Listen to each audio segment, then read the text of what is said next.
se encontrar com o amor, quer se deparar com o olhar mais profundo. Ele está sentado logo ali, na beira de um poço com uma sede de amar.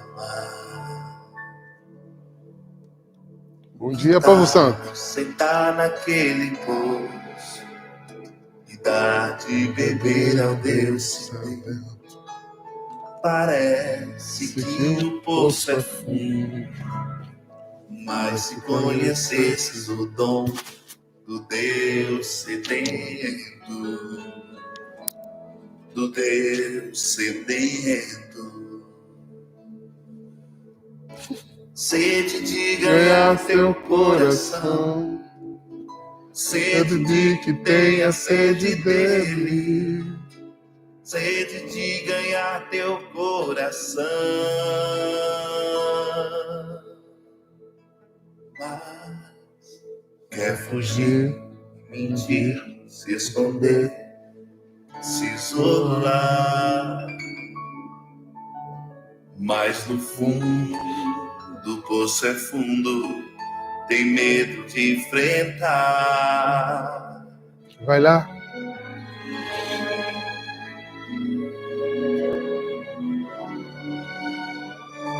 Temos tanto medo de enfrentar. Deus, neste momento, está querendo se encontrar com você. Temos muito medo de se encontrar. Vai lá, chama a tua verdade, vem aqui. Vai lá. Vai lá, rasga o teu coração e vem aqui. Conta para ele como estás. Deixa ele falar quem você é. O seu amor é tudo que você precisa ter. É só disso que você precisa ter. O amor desse Deus só quer se libertar. Você precisa ter coragem e o levar ao lugar sagrado que tu tens, ao teu coração, onde estão os segredos que ninguém vê, onde está o sonho de ser livre. livre. Você quer ser livre? A verdade te libertará. O amor não vai te condenar. E no fim de tudo é Ele quem te saciará. Te saciará. É Ele quem te saciará. Ali havia... Esse é o poço de nossas vidas. Nós estamos diante de um Deus que marca encontros. Um Deus que nos ama e nos escolhe. Mas eu vou percebendo que muitas pessoas estão diante de Deus de muitas formas.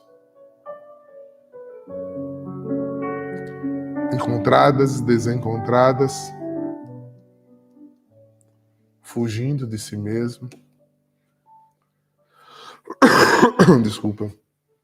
Sem se encontrarem, sem conseguirem ser aquilo que deveriam ser de fato.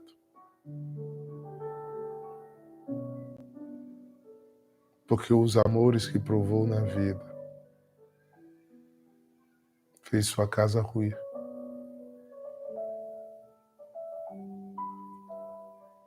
E você fechou a porta dessa casa. E tem medo de deixar o único que pode mudar todas as coisas a entrar. Então você fica diante de Deus na solidão, assistindo, frio e distante.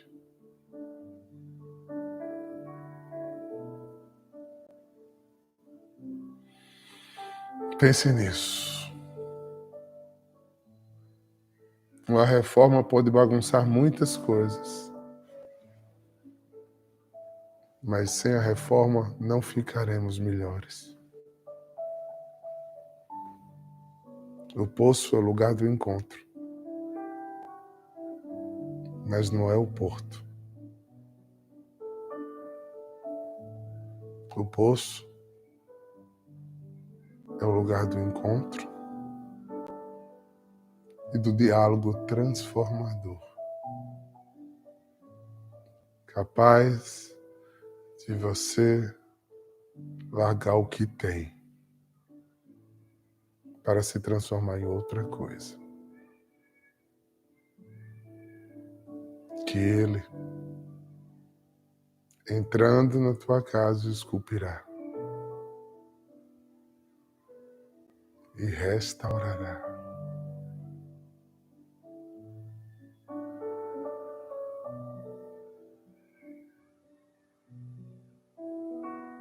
É, Holanda, lugar de sair do lugar. Sair do trono, sair da casa, sair da vontade. E provar esse novo que só Ele pode nos dar. Quanto insistimos em colocar Deus em nossas vidas. Nossas vidas não têm fruto para Deus. Nós aqui temos que nos colocar na vida de Deus. E sermos aquilo que Ele quer. E não aquilo que queremos ser. Pense nisso no início dessa semana, no início desse mês, dedicado ao nosso baluarte, nosso padroeiro, São João Batista. O cara que fez o caminho. E morrendo para si, nasceu para Deus. E fez muita gente nascer para Deus.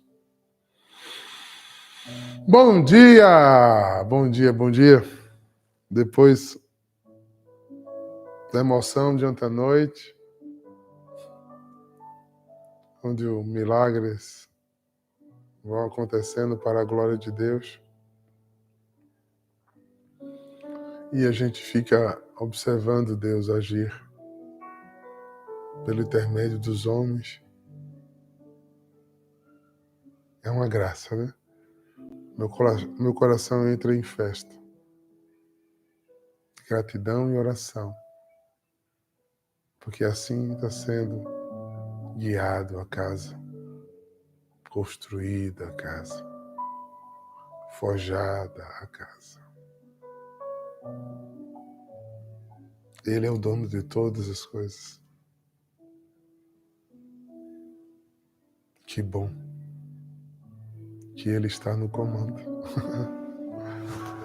Pois é, vamos dar início a mais um estudo na semana em que a igreja celebra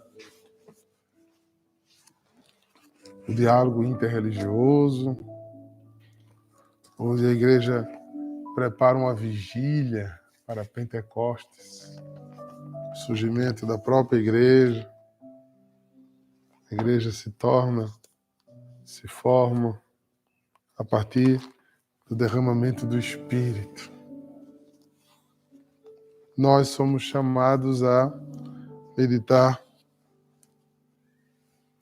paulatinamente por uma carta.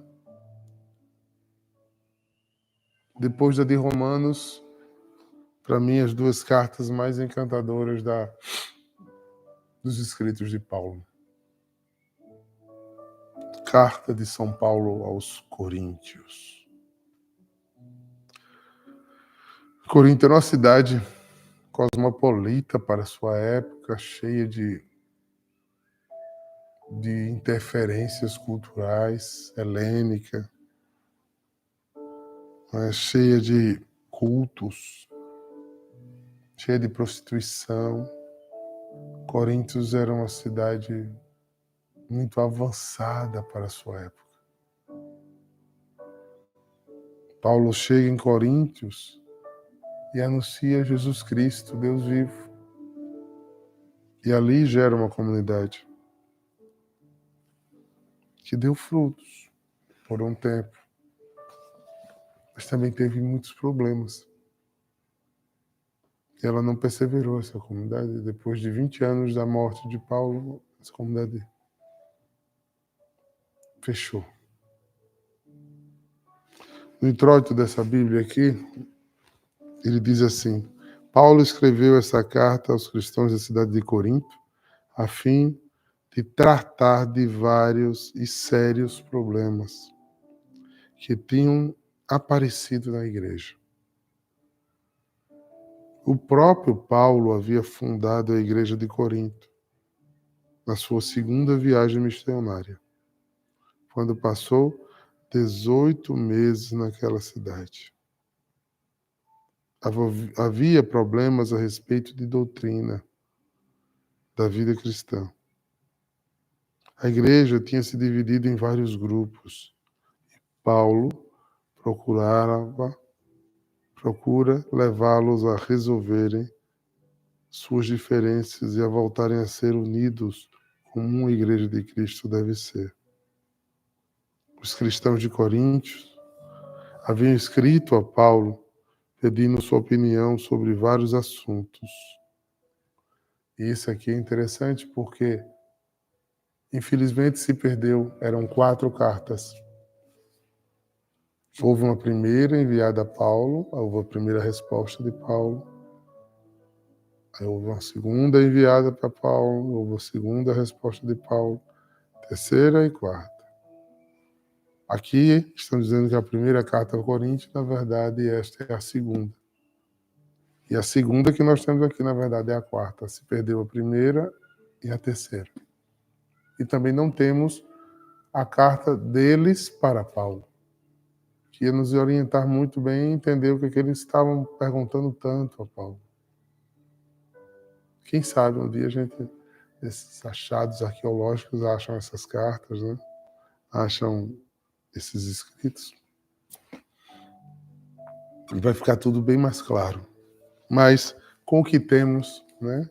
A gente acredita que o Espírito Santo já colocou tudo aquilo que a gente precisava. Os cristãos de Coríntios haviam escrito a Paulo pedindo opinião sobre vários assuntos. Diante de Paulo, disse pensar a respeito desses assuntos.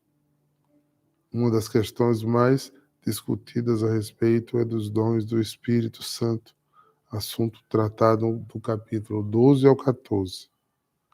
É nesse contexto que aparece o hino ao amor cristão, no capítulo 13.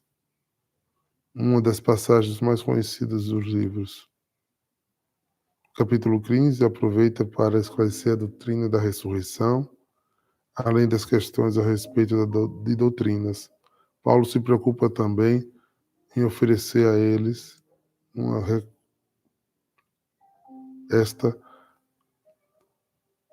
e está recolhendo, oferecendo a eles um substantivo, um alimento substancioso, para que os cristãos voltassem à realidade da fé. O apóstolo termina a carta com a saudação característica. Pois bem, a gente vai vendo, né, que Paulo se preocupou com a comunidade não só quando ele a fundava, mas se preocupava com a comunidade que fundava, ou seja, ele ficava mantendo correspondência, mandando emissários para manter em unidade aquilo que ele tinha implantado, trazido. A posição de Coríntios era muito propícia para essa invasão cultural, né? Geograficamente, ela era uma cidade que tinha 2 portos, então vinha gente de toda a região. Ela era uma encruzilhada comercial entre a Ásia e a Europa.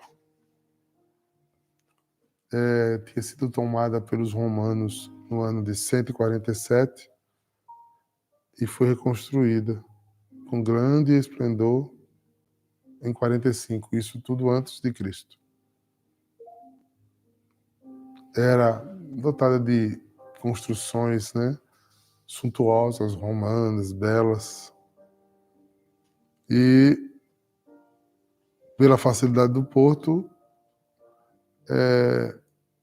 povoava grandes colônias da Itália, as quais somavam rapidamente uma nação confusa, tanto assim que os gregos eram minoria. Era uma cidade cosmopolita com um número elevado de escravos, com presença considerável de judeus. Em 27 foi nomeada capital da província de Roma, da Ásia, que é a Grécia. As propriedades econômicas eram inúmeras. Seu principal templo era o de Afrodite. Lá se fazia prostituição sagrada, um culto a Afrodite. Coríntios era uma cidade do prazer e se celebrava periodicamente os jogos de Isthmicus. Eram confluentes moradores heterogêneos. Paulo chega a Coríntios do fracasso de Atenas para entrar franco até apenas para anunciar o evangelho com fervor àqueles homens e mexer naquela cultura. Paulo é um pregador que vai mexer nos cultos orientais e estranhos. Acolheu-nos Aquila e Priscila, um casal de judeus convertido ao cristianismo, expulso de Roma pelo edito de Cláudio. O apóstolo fica 1 ano e meio, rejeitado pelos judeus, segundo o esquema de Lucas. Prescrutava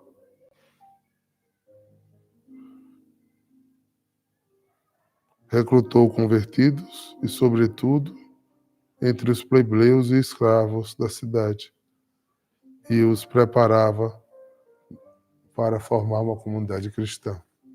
A mensagem de Paulo era a boa notícia para eles, pois lhe faltava a dignidade humana e lhe fodiam esperança. O julgamento dos documentos nos mostra a atenção de Paulo a tudo isso. Pois é, irmãos, é nesse contexto pesado, né, que a gente vai adentrar. Então você imagina que durante 1 ano e meio, né, 18 meses, Paulo sofreu para anunciar o evangelho, né, por conta da constituição da cidade. Ele tinha estado em Atenas e tinha sido horrível, né, a sua estada, e agora ele começa a tentar fazer uma comunidade nova. Então assim a gente começa. Nós vamos ler o primeiro trecho, o texto da saudação, para dar o pontapé ao nosso estudo da Carta de Coríntios. Eu, Paulo, Fui chamado pela vontade de Deus para ser apóstolo de Cristo, escravo junto com os irmãos Sóstenes, para cá, o irmão Sóstenes, esta carta à Igreja de Deus que está na cidade de Corinto. Escrevo a todos os que pela sua união em Cristo Jesus foram chamados para pertencerem ao povo de Deus. Esta carta é também para aqueles que em todos os lugares adoram nosso Senhor Jesus Cristo, Senhor deles e nosso. Senhor deles e nosso. Vamos ver aqui em Atos dos Apóstolos, capítulo 18, versículo 1.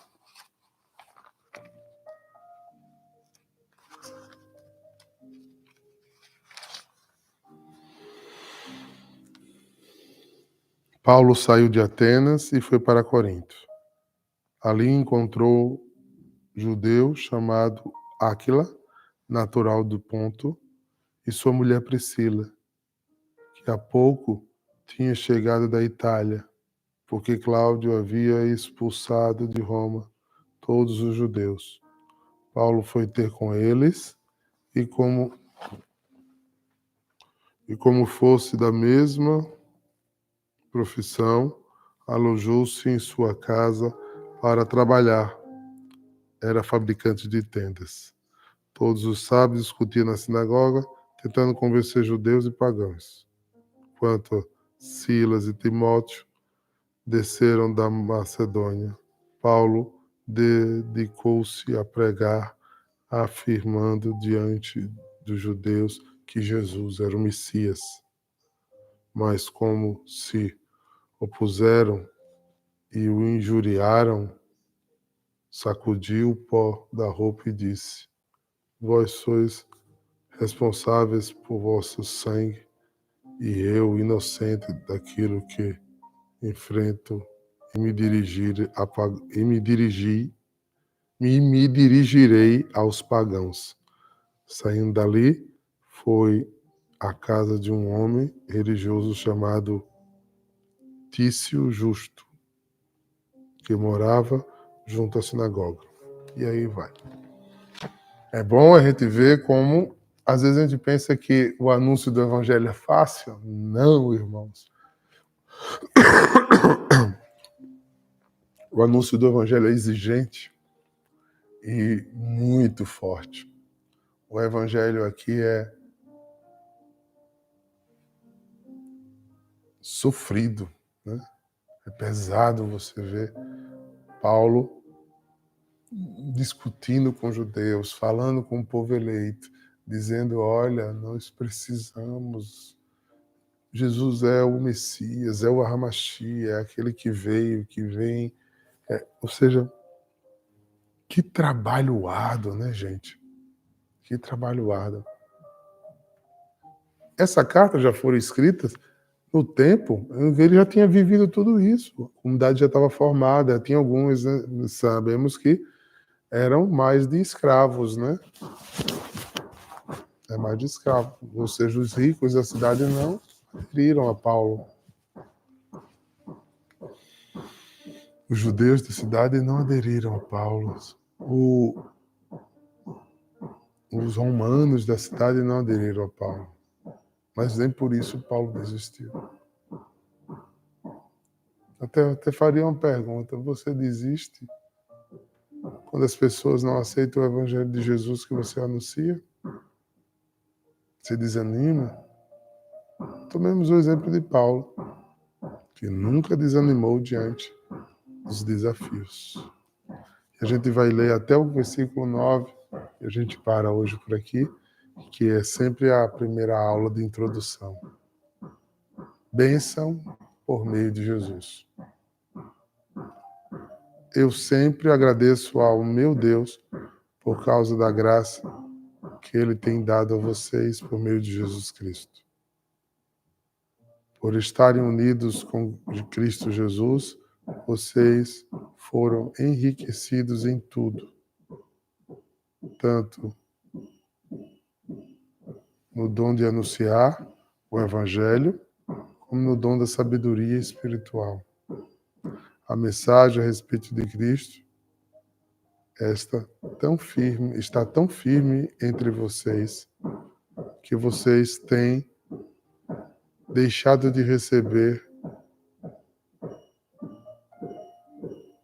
nenhum dom espiritual enquanto esperam a vinda de nosso Senhor Jesus Cristo.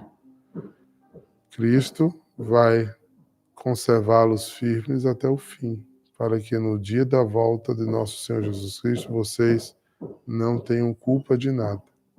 Deus é fiel e chamou vocês para viverem unidos com o seu Filho Jesus Cristo e nosso Senhor. Algumas outras informações interessantes, né? Ou seja, espantava Paulo a profundidade da vida de oração daquele povo e do derramamento do Espírito através de dons espirituais. Ele chega a afirmar aqui que eles tinham todos os dons conhecidos. Então, era um derramamento do Espírito grande. Mas é interessante que isso não impediu deles viverem tantas coisas ruins, tanto pecado, tanta idolatria, né, tanta contaminação babilônica, por exemplo. Né? Então a gente vai percebendo que os dons precisam ser usados por pessoas que estejam em estado de santidade. A gente vê aqui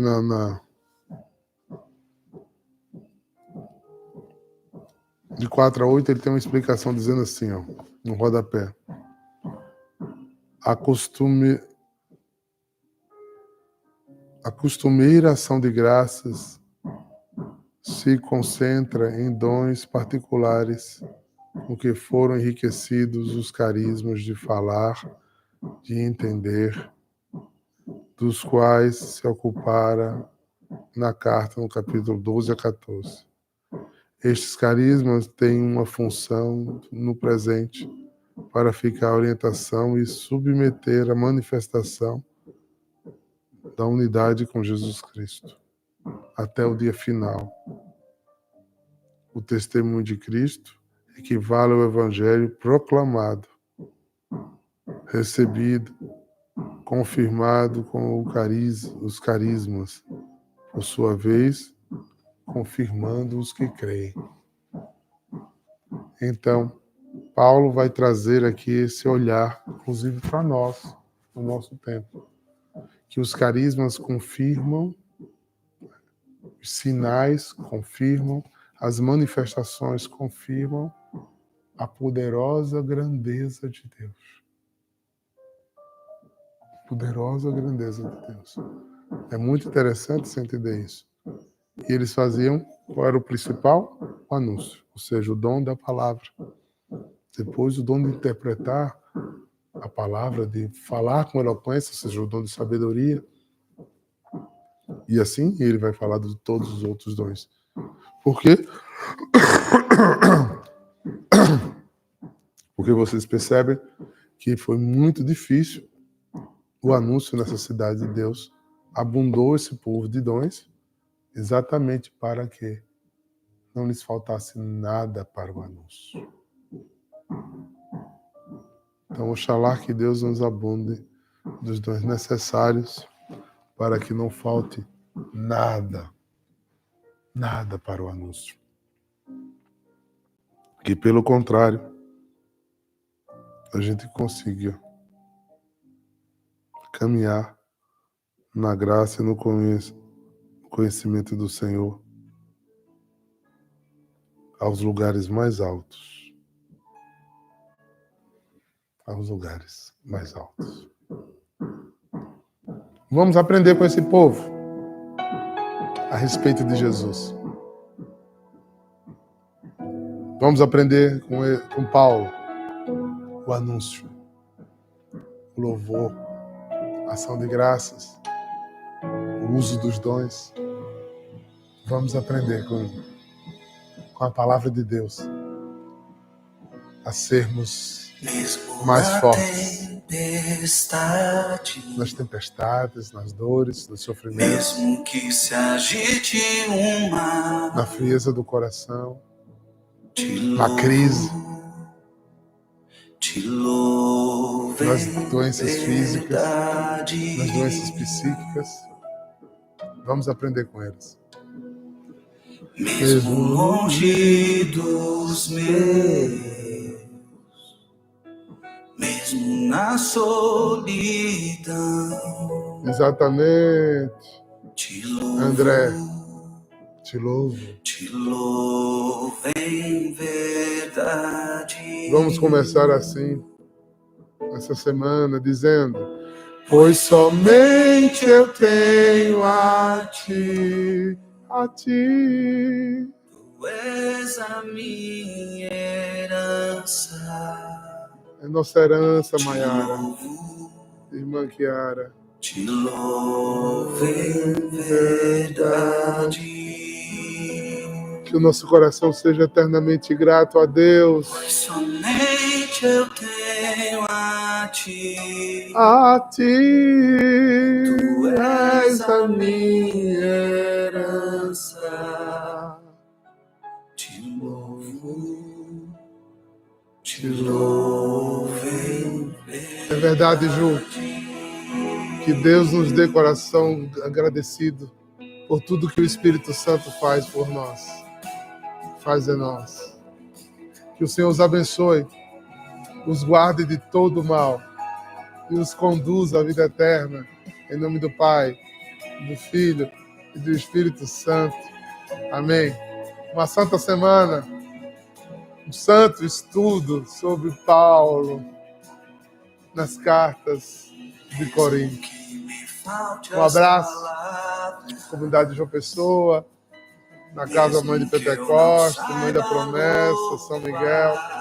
Um abraço à Casa São José, Itefé, São Mauro, Manaus, a Casa de Delgarda, São João Evangelista, em Mantena, Casa Santa Escolástica, aqui no Rio, Mosteiro, Casa Catolé, São Rafael. Vamos louvando a Deus, porque Ele é eternamente bom. É eternamente bom. Nós te louvamos, Senhor, por um mês que inicia, por terminarmos uma campanha, porque tudo é teu, Senhor. Tudo é para ti. Tu és a nossa herança, a nossa vida, nosso porquê de viver. Te louvo, Senhor. Te louvo em verdade. Te louvo porque você me esperou na beira do poço. Te louvo porque eu conheci o teu amor. E ele me cativou. E não deixarei ele por nada. Te louvo em verdade. Tchau, gente. Fiquem com Deus. Tem vezes que a nossa vida se agita. Tem vezes que são muitas tempestades. Mas mesmo na tempestade,